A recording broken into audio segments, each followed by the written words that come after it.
जय हिंद। अंकित, आप सबका एक इंग्लिश में बहुत बहुत स्वागत है। अनेक अनेक स्वागत है। आज का हमारा शिफ्ट है आफ्टरनून का। कंटिन्यू करते हैं। ऐसे मोदी जी से कहना चाहिए था कि मोदी जी हमारे बिहार को भी जम्मू कश्मीर के लेवल का दर्जा दे दीजिए, क्योंकि अभी हम जब शूट कर रहे हैं तो 9 डिग्री और 10 डिग्री ठंडा है। ठीक है, तो बोल दीजिए कि थोड़ा सही रहेगा, है ना। पहला क्वेश्चन है, अब देख रहे हैं कि ये स्टडीज द सब्जेक्ट नॉलेज। आपको पहला समझ में आया, मुझे बहुत खुशी हुई। पहला सेट आपको बहुत अच्छा से समझ में आया।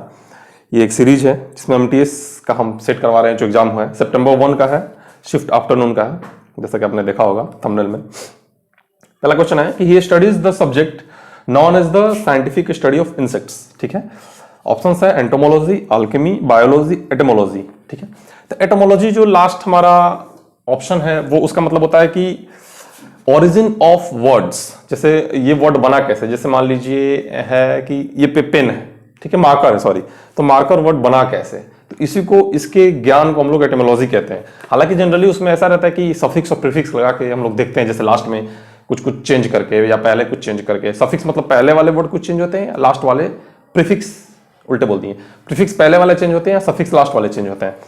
उसको एटोमोलॉजी का साइंस हम लोग कहते हैं, एटोमोलॉजी है। बायोलॉजी आपको पता है कि हाँ, जीव विज्ञान। अल्केमी है रिलेटेड टू केमिस्ट्री या फिर व्हाट्सएवर। तो एंटोमोलॉजी हमारा आंसर है। ये इंसेक्ट मतलब छोटे छोटे कीड़े मकोड़ों की स्टडी को हम लोग एंटोमोलॉजी कहते हैं। तो हमारा आंसर क्या है, पहला का एंटोमोलॉजी। कंटिन्यू करते हैं क्वेश्चन नंबर 2। देखिए यहां तक पहन के हम आए हैं, सोच रहे हैं भाई साहब इससे कोई बड़ा है जो पूरा मतलब वो है तो वो भी दे दीजिए मुझे, और ऊपर से मतलब रजाई वजाई ऐसे करके आता ना, सब कर दीजिए भाई साहब, मुझे बहुत ठंड लग रहा है। सेकंड क्या है, Harish told me in the morning that Gaurav will come tomorrow. इसमें आपको ये समझना होगा, मैं जैसा कि मैंने हमेशा से आपसे बताते आया हूं कि एक रिदम चलेगा, एक रिदम चलेगा जिसमें ये हम खुद से ऐसा बताते आ रहे हैं, आदत हो गया मुझे ऐसा बोलने का। एक रिदम चलेगा कि सेंटेंस जो है वो पास्ट में चल रहा है, प्रेजेंट में या फ्यूचर में। तो सेंटेंस बोल रहा है हरीश ने मुझसे कहा था, यहाँ पे क्या है, टोल्ड है। अब ध्यान देंगे तो क्या लगेगा, टोल्ड है मतलब पास्ट की बात हो रही है। तो Harish told me in the morning, उसने मुझे सुबह में कहा था। तो यहाँ पे दैट गौरव विल, तो विल जो है वो आपस में ये लोग क्या कर रहे हैं, आपस में लोग काउंटर कर रहे हैं, आपस में लोग एक दूसरे को सपोर्ट नहीं कर रहे हैं, क्योंकि टोल्ड हो गया पास्ट, विल हो गया फ्यूचर, तो ऐसा नहीं हो सकता है। यहां पे क्या होगा, दैट गौरव वुड होगा, तो विल की जगह पे क्या होगा, वुड होगा। क्यों होगा मैंने बता दिया। जब भी पास्ट का फॉर्म रहता है तो कैन की जगह कुड हम लोग यूज करते हैं। आपने ऐसा पढ़ा होगा, ये जब आप मॉडल पढ़ रहे होंगे या फिर हम पढ़ा देंगे तब पढ़ लेंगे। तो कैन का कुड होता है पास्ट फॉर्म में, विल का वुड होता है, ऐसा ऐसा करके होता है, तो इसलिए विल नहीं होगा यहाँ पे। Harish told me in the morning that Gaurav would come tomorrow, तो यहाँ पे वुड जो होगा, विल की जगह वुड होगा, ये ऑप्शन होगा हमारा। अगला question, the detective and his agent inspected the crime scene yesterday. इसमें फाइंड करना है, 4 वर्ड्स दिए गए हैं, उन चारों में कौन सा गलत है। मतलब एक ऐसे सेंटेंस दे दिया गया है, उसमें फाइंड करना है यूं ही यूं ही यूं ही। तो उसमें फाइंड करना है कि कौन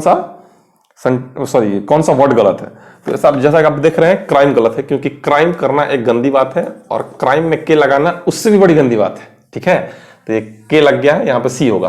क्राइम का आपने पढ़ा ना, क्राइम पेट्रोल, तो और क्या क्या होता है, क्या क्या होता है, बहुत कुछ होता है।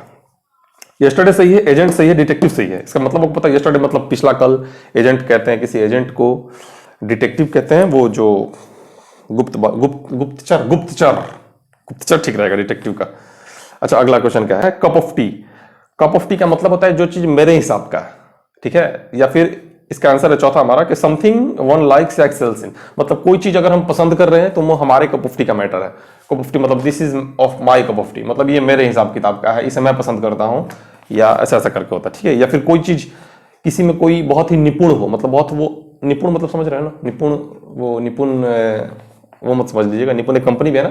निपुण का मतलब होता है इसमें बहुत हम गुणवान हो, उस चीज में बहुत एक्सेल हो, आगे हो। ठीक है, तो समथिंग वन लाइक्स एक्सेल से, तो कप ऑफ टी का मतलब होता है जो किसी को पसंद आए। अगला क्वेश्चन क्या है, Iraq was governed bye autocracy. Autocracy का मतलब होता है, जनरली इसका मतलब होता है, ऑटोक्रेसी का मतलब होता है जैसे जहां पे कोई एक आदमी के पास सारा पावर हो, ठीक है, उसी को कहते हैं autocracy. One man with absolute power. तो हमारा आंसर क्या होगा, इराक को गवर्न किया गया था कब, जब Saddam Hussain was the president. जब सदाम हुसैन प्रेसिडेंट था तो इराक का गवर्नेंस कैसा चल रहा था, ऑटोक्रेसी टाइप का चल रहा था। ठीक है, तो जहां एक आदमी के पास सारा हो उसको कहते हैं हम लोग, वो हिटलर टाइप का था, क्या बोलते हैं उसको, हिटलर किस प्रकार का था, वो हिंदी इसका शब्द मुझे याद नहीं आ रहा है। आप ऐसा समझ रहे हैं, आंसर इसका क्या है कि जिसके एक आदमी के पास सारा शासन हो, उसी को कहते हैं हम लोग। ठीक है, अगला क्वेश्चन है, ours is the house of all the houses in our area. मतलब देखिए, अगर पहले आगे इसमें क्या दिया है, हाउसेस दिया है, बहुत सारे हाउसेज, तो लिस्ट में हाउसेज है, तो बहुत सारे हाउसेज में कभी भी मोर बिगर तो ऐसे ही गलत है, क्योंकि एक मोर भी कंपेरेटिव वर्ड है, बिगर भी कंपेरेटिव वर्ड है, तो ऐसे गलत हो गया। द बिगेस्ट हमारा सही आंसर है। क्यों? क्योंकि बिगेस्ट एक सुपरलेटिव फॉर्म है, उसके पहले द लगा है, ये भी सही है। और द मोस्ट बिगेस्ट हो नहीं सकता, क्योंकि दो सुपरलेटिव एक साथ हम यूज कर नहीं सकते हैं। या द बिगर इसलिए यूज नहीं होगा क्योंकि जब आगे दिखाया गया है कि बहुत सारे हाउसेज हैं, अगर दो का कंपैरिजन होता तो द बिगर पॉसिबल था, लेकिन यहां पे क्या हो रहा है, बहुत सारे हाउसेज हैं, तो उसमें द बिगेस्ट फॉर्म लगेगा। ठीक है, तो ours is the biggest house of all the houses in our area. अगला क्वेश्चन क्या है, इन चारों में एक गलत है जिसको आपको बताना है। टेस्टिमोनियल, बैलेड, रामपेंट और बेनिफिशियरी। टेस्टिमोनियल का मतलब होता है एक टाइप का सबूत टाइप का होता है। टेस्टिमोनियल हाँ सबूत या गवाह टाइप का होता है, जैसे किसी भी आदमी का या किसी भी कोई सामान का, चीज का, किसी का ब्यौरा, उस टाइप का ब्यौरा नहीं तो ब्यौरा, तो टेस्टिमोनियल उसी को कहते हैं हम लोग। अब बैलेड क्या है? बैलेड का मतलब होता है कि एक लव सॉन्ग, एक प्रकार का ऐसा सॉन्ग जिसमें बहुत ही प्यार भरा सॉन्ग, उसको कहते हैं बैलेड। सैलेड का बड़ा भाई है बैलेड। ठीक है, तो टेस्टिमोनियल का जो वर्ड है वही गलत है हमारा, TES होता है, TESTIMONIAL, टेस्टिमोनियल, यही गलत है। बैलेड सही है। रामपेंट भी सही है। रामपेंट का मतलब होता है थोड़ा भगदड़ का माहौल, थोड़ा ऐसा कुछ माहौल का, हाँ थोड़ा उटपटांग माहौल, अफरा तफरी का माहौल, ऐसे उसको कहते हैं रामपेंट। और बेनिफिशियरी कहते हैं जिसको बेनिफिट मिले। बेनिफिट मतलब समझ रहे हैं ना, लाभ, जिसको लाभ मिलता है वो बेनिफिशियरी होता है, तो जिसको बेनिफिट मिले वो क्या है, बेनिफिशियरी है। तो हमारा टेस्टिमोनियल का है आंसर है। अगला क्वेश्चन है, the council president is known to play devil's advocate often. देखिए, प्लेइंग डेविल्स एडवोकेट का मतलब होता है कि वो चीज मुझे पता है कि वो सही है, लेकिन फिर भी मैं तर्क करना चाहता हूं ताकि बहुत सारे खुलासे हो पाए। जैसे समझ रहे हैं, जैसे मान लीजिए हमको पता है कि फलाना चीज सही हो रहा है, लेकिन वो जानने के बावजूद भी उसमें कटाक्ष करेगा, उसमें कमियों को ढूंढेगा, उसको कहते हैं डेविल्स एडवोकेट, मतलब गलत चीज का सपोर्ट कर रहा है, हालांकि वो जानते हुए कर रहा है, इसको ऐसा माना गया है। ठीक है, तो इसका आंसर क्या है, to argue just for the sake of it. तर्क करना, क्यों, बस यूं ही तर्क करना, just for the sake of it, किसी चीज के लिए ही तर्क करना, मतलब ऐसा करके, तो आंसर इसका यही होगा, to argue just for the sake of it.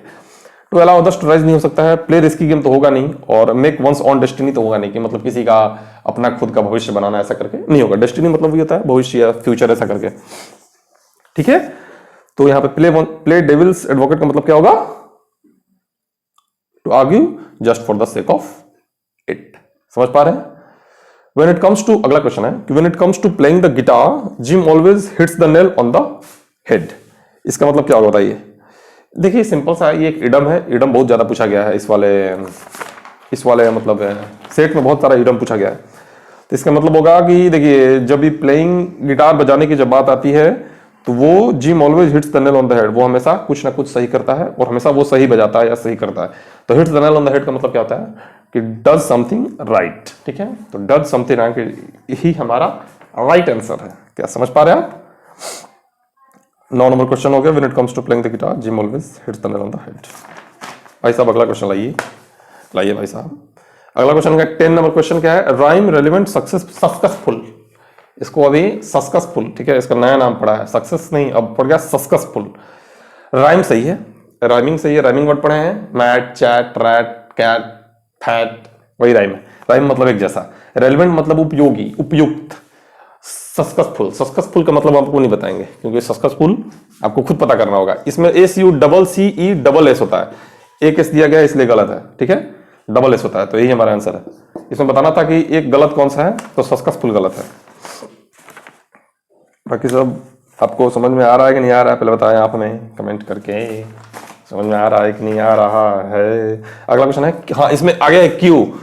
ये बिना मतलब का, ये क्यों लगा, ये सब हट भी जाता तो इसको क्यों ही कहते हैं हम लोग, है ना। ऐसे मतलब ऐसे लिख देता लोग तो हम भी बोलते हाँ भाई क्यों है, लेकिन इसमें फिर यू लगा दिया, उसको भी EUE। इसका मतलब होता है कि कतार।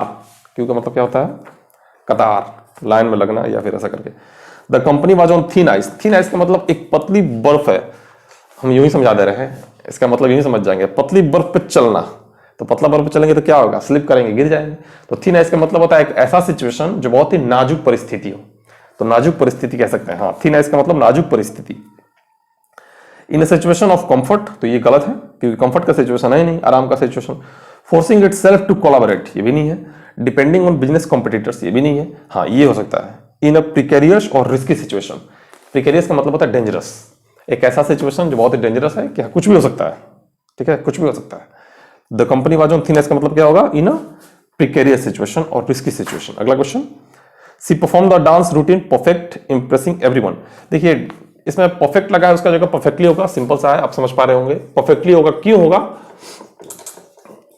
अभी इसका आंसर वगैरह कहीं उनको नहीं लग रहा, कोई बुक वुक अभी नहीं आया है मेरे जानकारी में, या ना ही इसको यूट्यूब पे समझाया गया है। तो जो हम समझा रहे हैं आप पूरा विश्वास के साथ पढ़ सकते हैं, और आप पहली बार ही पढ़ रहे होंगे शायद। तो जब हम अपलोड कर रहे हैं तब का बात बता रहे हैं, पता नहीं आप कितना दिन बाद देख रहे होंगे। तो परफेक्टली का मतलब होता है कि जैसे परफेक्टली ऐसा क्यों लगा, एल वाई क्यों लगा, क्योंकि हमको एक एडवर्ब की जरूरत थी, हमको एडजेक्टिव नहीं एडवर्ब चाहिए। तो परफेक्ट पर्सन, परफेक्ट क्या है, एक एडजेक्टिव है, हमें क्या चाहिए, एडवर्ब चाहिए, क्योंकि उसने परफॉर्म किया। तो परफॉर्म क्या है, क्रिया है, तो क्रिया के लिए क्या चाहिए, क्रिया विशेषण चाहिए। क्रिया मतलब वर्ब है, वर्ब के लिए क्या चाहिए, एडवर्ब चाहिए। तो see perform the dance routine perfectly impressing everyone, ठीक है। तो यहां पे क्या होगा, परफेक्टली होगा। आगे क्या है, विद ऑल दियर, अगला क्वेश्चन क्या है कि with all their little comforts destroyed the survivors were thrown still further back into barbarism. सारा उनका कंफर्ट डिस्ट्रॉय हो गया, उनका आराम आराम सब चला गया, क्षीण हो गया, भंग हो गया। जो सर्वाइवर मतलब जो सर्वाइव कर रहे थे, बचने वाले अपने आप को, were thrown still further back into barbarism. Further होगा, फार्दर नहीं होगा, क्या होगा, फर्दर होगा, FURTHER। देखिए फार्दर का मतलब होता है आगे, फार मतलब होता है ना दूर, तो एक फार्दर हमें दिखाता है दूरी, डिस्टेंस दिखाता है दो जगहों के बीच में, और फर्दर दिखाता है दो सिचुएशन के बीच में, समझ रहे हैं। फर्दर मतलब भी दूर होता है और फार्दर मतलब भी दूर होता है। ये FUR है, और एक होता है FARTHER। तो AR वाला क्या होगा, फार, ऐसे दिख रहा है, फार मतलब दूर, ये लिखा है FUR। तो इसका मतलब होता है कोई सिचुएशन के बीच में दूरी, और ये होता है किसी दो जगहों के बीच में दूरी, फार्दर होता है ये, समझ पा रहे हैं। With all their little comforts destroyed, the survivors were thrown still further back into barbarism होगा। तो आंसर क्या होगा हमारा, फर्दर वाला होगा। देख लें कौन सा ऑप्शन है, still further back into barbarism. अगला क्वेश्चन आप देख रहे होंगे कि perhaps my family visit the Taj Mahal next month. तो विजिट की जगह क्या होगा, विजिट्स होगा, क्यों कि शायद मेरी फैमिली विजिट करने वाली है ताजमहल अगले मंथ, शायद मेरी फैमिली विजिट करेगी, तो ये फ्यूचर टेंस है। तो देखिए हम लोग जो प्रेजेंट इंडेफिनिट लगाते हैं SAIS वाला, जैसे विजिट्स हो गया, विजिट्स, तो SAIS वाला एक तरह से गी वाला फॉर्म दिखाता है, करेगी, जाएगी, घूमेगी। अगर मान लीजिए ऐसे रहता कि perhaps my family will visit the Taj Mahal next month, तब तो आपको लगता है कि हाँ सही है, लगता ना। लेकिन ये फैमिली क्या है, सिंगुलर फॉर्म है, इसलिए विजिट की जगह विजिट्स होगा, इतना आप समझ पा रहे होंगे। Perhaps my family visits the Taj Mahal next month, तो यहाँ पे विजिट की जगह क्या होगा, विजिट्स होगा, ठीक है। क्यों होगा, मैंने बोला कि विजिट्स इसलिए होगा कि आप चाहे तो फैमिली विल विजिट भी लगा सकते हैं, वो भी सही है। Perhaps my family will visit the Taj Mahal next month, ये भी सही है। हमारा अगला क्वेश्चन क्या है कि in America most of the people can speak the English well. America में बहुत सारे पीपल इंग्लिश को अच्छा बोल सकते हैं। देखिए इंग्लिश एक सब्जेक्ट है, और सब्जेक्ट के पहले हम लोग द नहीं लगाते हैं, जैसे इंग्लिश, हिंदी, इसके पहले द नहीं लगाएंगे, तो इसमें आंसर क्या है हमारा, द हटाना होगा। In America most of the people can speak English well होगा, ठीक है। सब्जेक्ट के पहले द नहीं लगाते, सिंपल सी बात है, तो इसलिए हटा दीजिए, अब क्यों लगाएंगे, है ना। अगला क्वेश्चन क्या है, butterfly was attracted towards the bright flower. Attracted, इसका क्या बताना है, एंटोनिम बताना है। अट्रैक्टेड का एंटोनिम, बटरफ्लाई अट्रैक्ट हुई ब्राइट फ्लावर के, मतलब चमकती हुई फूलों को देख के वो अट्रैक्टेड हुई, तो अट्रैक्ट का उल्टा क्या होगा, रिपल्स्ड होगा। रिपल्स्ड मतलब घृणा करना। रिकॉन्ड है पहला ऑप्शन, रिकॉन्ड का मतलब होता है सोचना, जैसे सपोज करना, जैसे आई थिंक, तो बोल सकते हैं आई रिकॉन, मतलब I think something was going bad, तो I reckon something was going bad, ऐसे बोल सकते हैं। रिकॉन का मतलब सोचना या फिर सपोज करना, रिपल्स का मतलब घृणा करना, री आर्ग्यू मतलब तर्क करना, रिकॉर्ड का मतलब दोबारा होना, कोई चीज दोबारा हुआ उसको रिकर कहते हैं, बार बार होना, बार बार होना। तो butterfly was attracted towards the bright flower, इसका क्या होगा, अट्रैक्टेड का उल्टा बताना है तो रिपल्स होगा। अट्रैक्ट मतलब अट्रैक्ट होना, रिपल्स मतलब घृणा करना, समझ रहे हैं, उल्टा मार के धक्का भेज दिया। अगला क्या है, please explain me how this plan did not work. Explain me की जगह एक्सप्लेन टू मी होगा, सिंपल सा है, एक्सप्लेन टू मी। समझ पा रहे हैं क्या भाई साहब, मिटाने वाला कहां गया।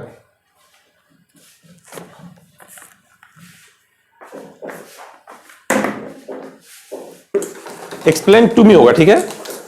क्यों होगा, क्योंकि एक्सप्लेन क्या है, टू को लेके ही आता है, और जनरली आप बोल सकते हैं कि एक्सप्लेन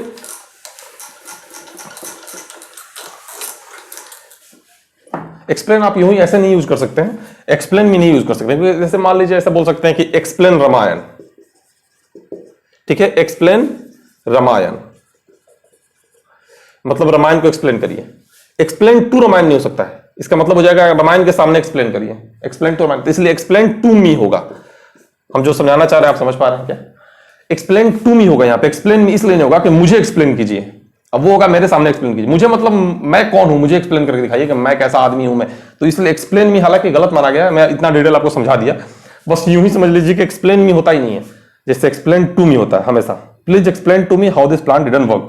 यूं आप इसको जनरली लोग समझाते हैं कि एक फिक्स्ड प्रीपोजिशन है, मतलब फिक्स है, ये आई है भाई साहब, ऐसे क्यों हो रहा है भाई, ये फिक्स्ड प्रीपोजिशन है, ठीक है, मतलब एक्सप्लेन के बाद टू आएगा ही आएगा, ठीक है। अगला क्वेश्चन क्या है, अर्ली चाइल्डहुड एक्सपीरियंसेस हैव आगे dot dot dot dot dot dot impact on brain development affecting learning health behaviour, फलाना ढिकाना, कुछ जरूरत है नहीं इसका। बोल रहा है कि अर्ली चाइल्डहुड एक्सपीरियंसेस जो है वो इसमें दिखाना है कि बहुत बड़ा है, बहुत बड़ा इंपैक्ट ऑन ब्रेन डेवलपमेंट में। जो शुरू का एक्सपीरियंस रहता है अर्ली चाइल्डहुड का, जब हम लोग शुरुआत में बचपना जब शुरू होती है उस समय का जो इंपैक्ट रहता है वो बहुत बड़ा रहता है, have a very big impact. तो बिग तो है नहीं, तो परफेक्ट इंपैक्ट होगा नहीं, प्रोफाउंड हो सकता है, क्योंकि प्रोफाउंड का मतलब होता है बहुत बड़ा, ठीक है। क्वेश्चन आप पढ़ेंगे तो आपको दिख रहा होगा कि early childhood experiences have a big impact, यहां पे बिग दिखाना है मुझे, तो बिग का क्या हो सकता है, परफेक्ट होगा नहीं, प्रोफाउंड हो सकता है। बेसिक मतलब छोटा, ऐसे बेसिक हो गया, सुपरफिशियल मतलब तुच्छ छिछला, मतलब यूं ही छोटा सा, तो सुपरफिशियल होगा नहीं, बेसिक होगा नहीं, परफेक्ट होगा नहीं, प्रोफाउंड हो सकता है, ठीक है। तो यहां पे क्या होगा, profound impact on brain development affecting learning, मतलब बहुत बड़ा इंपैक्ट होता है ब्रेन डेवलपमेंट पे, हमारा दिमाग जो डेवलप करता है उसका बहुत बड़ा प्रभाव होता है बचपन के चीजों पे। अगला क्वेश्चन आया, फ्रेजाइल है, एक होता है फ्रुगाल। फ्रुगाल मतलब क्या होता है बताइए? फ्रुगाल एक वर्ड है, तू मिट जा भाई, तेरा नाम अनुसार मिटा देते हैं। फ्रुगाल का मतलब क्या होता है आप हमें कमेंट करके बताएं, फ्रुगाल। और ये वाला वर्ड, ये FRU है भाई, और ये वाला वर्ड क्या है, फ्रेजाइल है। फ्रेजाइल, इसका सिनोनिम बताना, बताइए। फ्रेजाइल का मतलब है जो चीज आसानी से टूट जाए, तो ऑप्शन हमारा क्या होगा, ब्रिटल होगा। ब्रिटल ही राइट ऑप्शन है। स्टडी का मतलब होता है स्ट्रॉन्ग, स्ट्रॉन्ग, सॉरी स्टडी क्या है, STURDY। इसको समझने का आसान तरीका बता रहे हैं, जैसे स्टडी जो करेगा ना वो स्ट्रॉन्ग हो जाएगा। स्टडी मतलब पढ़ाई करना, जो स्टडी करेगा वो स्टडी हो जाएगा, मतलब स्ट्रॉन्ग हो जाएगा, ठीक है। तो स्टडी मतलब स्ट्रॉन्ग। अनकेम्प्ट का मतलब होता है गंदा, केम्प्ट का मतलब साफ सुथरा, KEMPT, केम्प्ट का मतलब साफ सुथरा और अनकेम्प्ट का मतलब गंदा। इंटेंस, तीव्रता का मतलब तीव्र, जैसे किसी को इच्छा है, तीव्र इच्छा है तो इंटेंस होगा, इंटेंसिटी होगा। ब्रिटल का मतलब क्या होता है, वही फ्रेजाइल का है, कमजोर, जो आसानी से टूट जाए। स्टडी मतलब स्ट्रॉन्ग, अनकेम्प्ट मतलब गंदा, इंटेंस का मतलब आप समझ चुके हैं। जय श्री राम। आगे क्या है, he was admired for introducing welfare. Admired का क्या बताना है, एंटोनिम बताना है। एडमायर का मतलब किसी को बहुत ही एडमायर करना, किसी की सराहना करना, तारीफ करना। तो डिस्पाइज का मतलब होता है किसी की बुराई करना या किसी से घृणा करना, ठीक है। तो डिस्पाइज हमारा राइट आंसर है। एंटोनिम बताना था। कॉन्फेस का मतलब किसी चीज को कबूल करना। अप्रिशिएट का मतलब, अप्रिशिएट मतलब तारीफ करना। तो एडमायर का सिनोनिम अप्रिशिएशन हो सकता था। सक्सीड का मतलब होता है किसी चीज में सक्सेस, सस्कस करना, सक्सेस नहीं सस्कस, नया वर्ड है। अप्रिशिएशन का मतलब एडमायर हो गया। कॉन्फेस का मतलब कबूल करना। डिस्पाइज हमारा राइट आंसर है। डिस्पाइज का मतलब क्या होता है, घृणा करना, ठीक है। तो इसका सबसे महत्वपूर्ण अंग, शुरू हुआ अंग क्या है, इसका सबसे महत्वपूर्ण अंग passage. Fingerprint is the one of the methods of, fingerprint एक ऐसा मेथड है जो हम लोग यूज करते हैं यूजिंग द इंप्रेशन। किस चीज का, फिंगरप्रिंट किस टाइप का होता है, आइडेंटिफिकेशन होता है ना। तो इन्वॉल्वमेंट नहीं होगा, सेटिस्फेक्शन भी नहीं होगा, डिमोन्स्ट्रेशन भी नहीं होगा, आइडेंटिफिकेशन होगा। Fingerprint is the one of the methods of identification using the impression made by the, किस चीज को यूज करके बनता है फिंगरप्रिंट का जो होता है वो किस चीज को यूज करता है, मिनट्रीज फॉर्मेशन और पैटर्न्स। मिनट्रीज फॉर्मेशन मतलब छोटे छोटे जो रिज होते हैं, रिज मतलब होता है, रिज मतलब होता है वो हाथों की रेखाओं को रिज कहते हैं, ये रिज है, ठीक है। ये टेढ़ा मेढ़ा जो रेखा रहता है रेखाओं को रिज कहते हैं हम लोग। मिनट्रीज फॉर्मेशन और patterns found on the fingerprints, जो फिंगरप्रिंट में पाए जाते हैं मिनट्रीज उन्हीं को कहते हैं, ठीक है। No two persons have exactly the same, दो आदमी का कभी भी सेम फिंगरप्रिंट नहीं हो सकता है। तो यहाँ पे आंसर क्या होगा, अरेंजमेंट होगा, क्योंकि स्टेटमेंट हो नहीं सकता, मैनेजमेंट होगा नहीं, सेटलमेंट होगा नहीं। दो लोगों का हाथ जो है वो एक टाइप का फिंगरप्रिंट, ये छोटे छोटे जो होते हैं ना इसको बोल रहा है मिनट्री, छोटे छोटे वाले जो ऐसे हम थंब मारते हैं ना उसको, जो थंब के अंदर रहता है या सबके अंदर रहता है वो मिनट्रीज है। तो उसका अरेंजमेंट होगा। इसका आंसर क्या होगा? अरेंजमेंट। क्या? No two persons have exactly the same arrangement of ridge patterns. Ridge pattern का दो आदमी का कभी भी सेम नहीं हो सकता है, दो लोगों का सेम रिज पैटर्न नहीं हो सकता, मतलब जितने सारे लोग हैं सबका अलग अलग रिज पैटर्न है, ठीक है। तो ridge pattern, setting up and identification, इसका आंसर हो गया सेटिंग अप। कहां गया भाई? ओ भाई साहब कहां गया तू? भूल गया, गुम हो गया। They remain unchanged, found the exact no, हाँ, they remain unchanged throughout the life fingerprints। ये कभी भी बदलते नहीं है। सबसे अच्छी बात फिंगरप्रिंट का है, देखिए आपका आधार कार्ड का बना है ना, कभी भी चेंज नहीं होगा, हमेशा एक ही जैसा रहेगा। समझ पा रहे हैं? Throughout the life fingerprints में be classified and filed on the basis of the ridge patterns. वो क्लासिफाइड किए जाते हैं रिज पैटर्न पे। इतना मतलब समझने के चक्कर मत रहिए, आप अपना फील कीजिए। Setting up an identification system that is almost, ये एक ऐसा आइडेंटिफिकेशन है जो कि ऑलमोस्ट कभी भी फेल नहीं होगा, इनफेलिबल होगा। आंसर क्या होगा हमारा? इनफेलिबल। इनफेलिबल का मतलब है जो फेल ना हो। लास्ट वाला क्या है? फेलिबल है। फेलिबल मतलब जो फेल हो जाएगा, मतलब कभी ना कभी उसको कोई क्रैक कर लेगा। अनरिलायबल मतलब जिस पे विश्वास नहीं किया जा सकता है। रिस्की मतलब जो रिस्की है नहीं। देखिए क्वेश्चन क्या दिखाना चाह रहा है कि एक जो मिनट रिच पैटर्न है, मतलब इस अंगूठे वाला में, सब में, सारे उंगलियों में, वो कभी भी फेल नहीं होगा। ये ऐसा पैटर्न है, वो क्या बोल रहा था भाई साहब? फिंगरप्रिंट का। फिंगरप्रिंट का पैटर्न ऐसा है जो कभी भी फेल नहीं करेगा, ठीक है। तो इसमें क्या होगा कि setting up an identification system that is almost unfailable today, वो कभी भी फेल नहीं होगा। आगे देखिए, law enforcement agencies use computers to, वो लोग यूज करती हैं इसका क्या करने में? डिजिटली। आंसर होगा हमारा दे यूज इट डिजिटली। वो मेंटली यूज नहीं करेंगे, मैनुअली नहीं करेंगे। मैनुअली करेंगे मतलब हाथ का फिगर उतारना होगा, मेंटली होगा नहीं और फिजिकली होगा नहीं। डिजिटली यूज होता है क्योंकि हम लोग डालते हैं उसके बाद कंप्यूटर में चढ़ता है, इसलिए इसका आंसर क्या होगा? डिजिटली होगा। Law enforcement directive, law enforcement agencies use computers to digitally record fingerprints and to transmit them. उसको ट्रांसमिट करते हैं वो लोग इलेक्ट्रॉनिकली टू अदर एजेंसीज। वो लोग दूसरे एजेंसी के पास भेज देते हैं कि हाँ इनका फलाने का फिंगरप्रिंट है, ठीक है। By comparing fingerprints of the criminals with the recorded fingerprints, officials can establish, officials इसको एस्टेब्लिश कर सकते हैं। एब्सोल्यूट। देखिए अगला ऑप्शन है डाउटफुल, तो इसमें होगा नहीं क्योंकि फिंगरप्रिंट का मैटर है, तो जाहिर सी बात है कि खुद ही बता रहा है कि बहुत एक स्ट्रॉन्ग, इसमें एक स्ट्रॉन्ग ट्रस्ट किया जा सकता है कि कभी फेल नहीं करेगा, तो डाउट ऑप्शन ऐसे नहीं होगा। अनकंफर्म भी नहीं होगा।